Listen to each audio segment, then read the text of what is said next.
Lot number 7 is another story that I wrote. It's called The Cap of Invisibility, and out of all the many hundreds of stories I've written in my life, I enjoyed writing this at least as much as any of the others because it allowed me to make certain connections and to tap into my own creative veins. The object that comes with it is what I believe is a West African cap, and I'm certain that if you put it on your head and wish and wish and wish in the right way, you will, if you wish, turn invisible.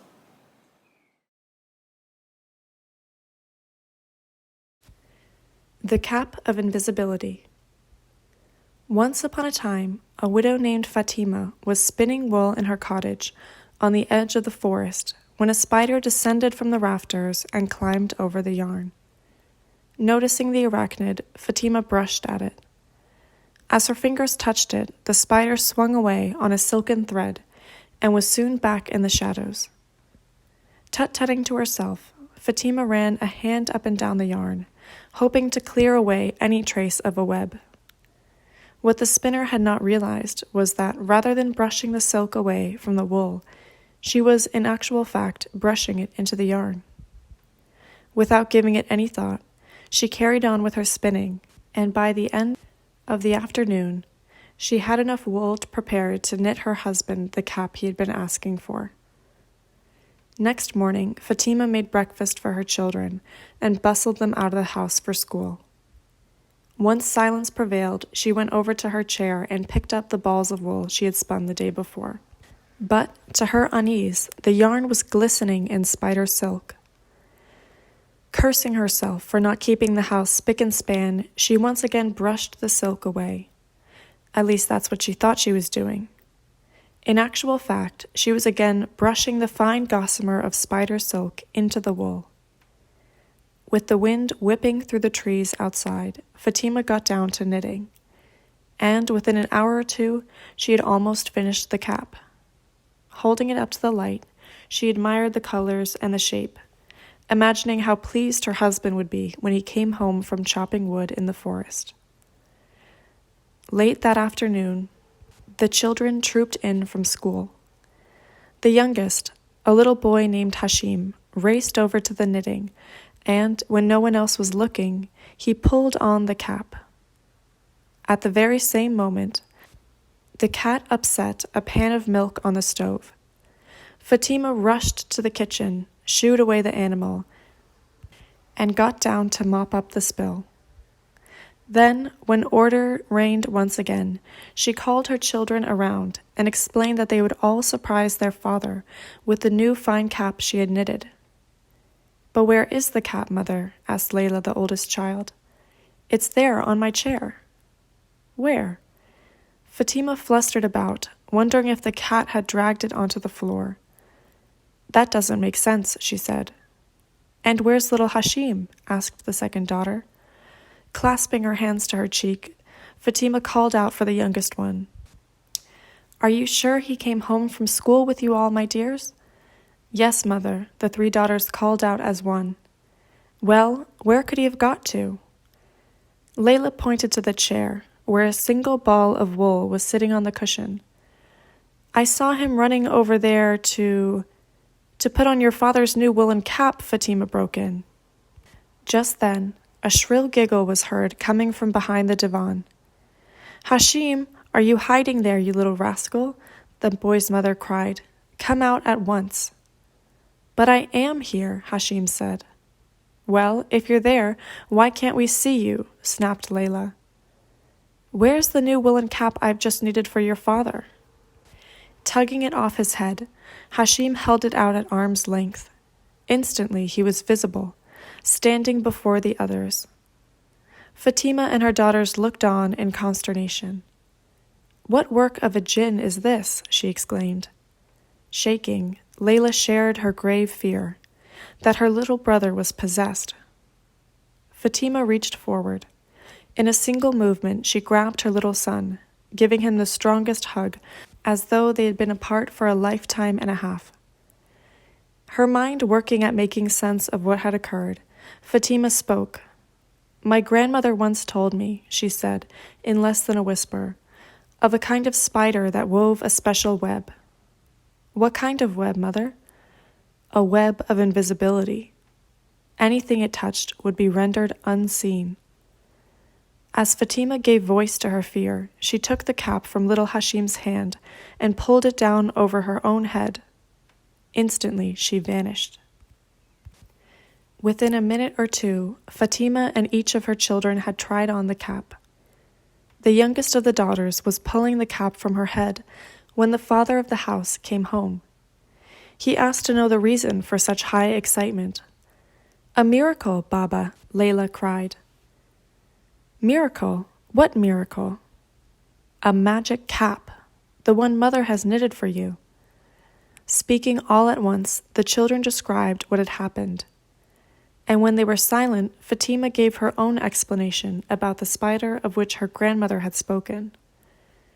The woodcutter's daughters were jumping up and down, each of them begging to have another chance to experience the cap of invisibility. Clapping his hands together in anger, their father ordered them to quiet down. "Layla," the woodcutter growled, "you are to take that cap to the river and throw it in." Fearful at igniting their father's rage, the 4 children agreed.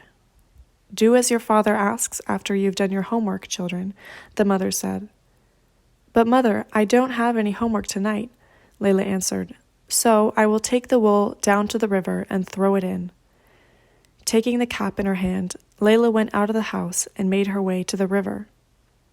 As she strode through the forest, she turned the situation around in her mind. "If I do as my father says," she thought to herself, "the magic of the cap of invisibility will be lost. And if that happens, it will never be available to use in times of need. Although there's no way we know what may happen to us in the future, it's surely sensible to hide the cap of invisibility so that it's available." Layla was an obedient girl, but in her eyes, good sense outweighed obedience. Accordingly, she wrapped the cap of invisibility in her shawl and stuffed it in a hollow in a blasted mulberry tree in the forest. Telling no one of what she had done, she returned home. To her surprise, neither of her parents nor her siblings mentioned the cap of invisibility again. Days, weeks, and months passed. Then half a year. Layla forgot about hiding the magic cap. It was as though the curious episode had never taken place. One afternoon, while chopping wood, her father discovered a hoard of ancient gold coins hidden at the base of a tree he was cutting down. He was sitting on the ground, hands filled with glinting coins, when a pair of soldiers from the royal guard approached. Being honest to the core, the woodcutter showed the coins to the soldiers and explained that he had just found them.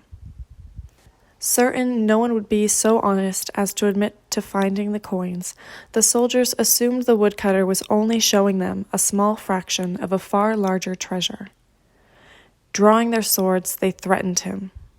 "Reveal the entire hoard you have found, you wretched man," one of them cried out, "or we shall have you imprisoned in the deepest dungeon." Begging to be believed, the woodcutter invited the soldiers to take what he had found. "I promise that I found no more of these," he insisted. "I am a simple man, and although a treasure such as this would make a great difference to my existence, it is not my money to take."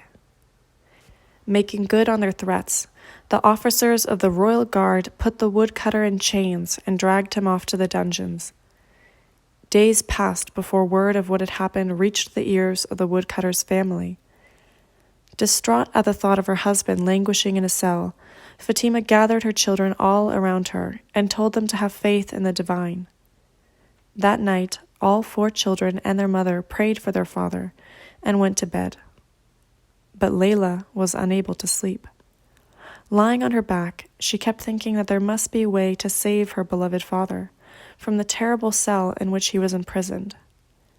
As she lay there, she remembered the magic cap.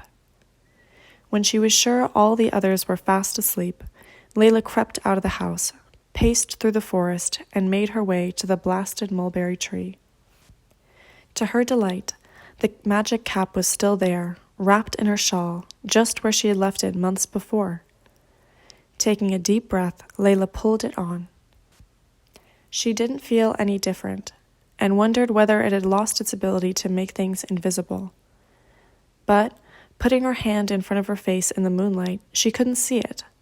She was even invisible to herself. With no plan to speak of, she hurried through the forest and then through the town until she arrived at the palace walls. By this time, it was the middle of the night, and the streets were deserted. A pair of low-ranking conscripts were standing guard at the gateway. Assuming they were alone, they were busily chatting to one another, telling jokes of the wise fool, Mullah Nasruddin.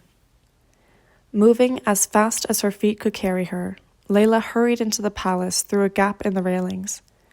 She was going to try and locate the dungeons when something occurred to her. If she was to free her father, the entire family would be rounded up, and he himself would become a fugitive. So, cautioning herself to think of a plan, she wandered the palace corridors, taking in the lavish surroundings. Without meaning to trespass, she found herself in the queen's private chamber. The walls were hung with the finest textiles from the Orient, and the floors were laid in exquisite teak, with jewels inset. In any other circumstances, Layla would have been more interested in the lavish decor, but all that was in her mind was saving her father.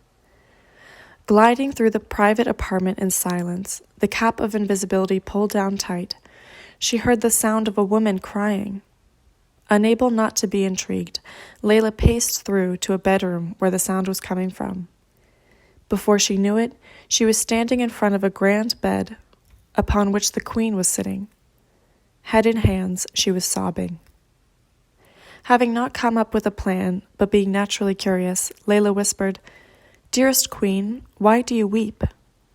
Startled at the sound of a child's voice, the queen looked up. "Who is there?" "I am a good jinn," Layla said. "A good jinn who cares for your well-being." "But your voice is that of a child." "We jinn can take any form, as you know," Layla said. The queen nodded. "I have heard as much. But pray, tell, what can you do for me?" "I will have to hear your predicament in full before I can give help." A moment later, the queen was mid-flow in a story of trial, tribulation, and woe. The tale explained why she was sobbing there on the edge of her bed in the middle of the night. Despite endless twists and turns and all manners of complexities, her misery came down to a single fact: that she had been robbed a year before while out riding. While she was resting at the river's edge, a golden brooch had been stolen from her saddlebag by a fisherman. She had learned of the theft from the kingdom's network of spies. Being a good queen, she didn't want to incriminate the fisherman, but day after day, the king asked what she had done with the golden brooch. Once Layla had heard the tale, she thought long and hard, and as first light broke across the horizon, she said, "In order to regain the brooch, you will need to arrange for a humble woodcutter to be released from the prison beneath this very palace, to be pardoned, and to be given the golden hoard he himself discovered. You will order him to go to the home of the fisherman and ask for the brooch. In return, the value of the brooch will be paid to the fisherman from the gold coins. Even though he had stolen, he will be thanked by the woodcutter for cooperating." "And what do you require of me, O jinn?" Layla thought for a moment. "As a selfless jinn, I need nothing for myself," she said. "Instead, I ask that once each year, the wives and children of all woodcutters are honored in a banquet here at the palace." The queen nodded. It being the nod of royalty, it was as good as any promise. Before the sun had set on the kingdom, the woodcutter was released from the dungeons. Dressed in fine attire and presented with the golden hoard he had discovered, he was sent to the home of the fisherman. Once an appropriate explanation had been made, the fisherman was given the correct number of coins in exchange for the brooch, and that object was presented by the woodcutter to the hand of the queen. Returned to his family, the woodcutter had no clear understanding of what had taken place. Layla never explained her role in his release to anyone, not even when she, her siblings, and her mother were guests of honor at the annual banquet, as they always were. As for the magic cap of invisibility, once the golden brooch had been returned and her father pardoned, Layla wrapped it back in her shawl and took it back to the hollow in the blasted mulberry tree, where it is waiting for you to find it and set out with it on a new adventure.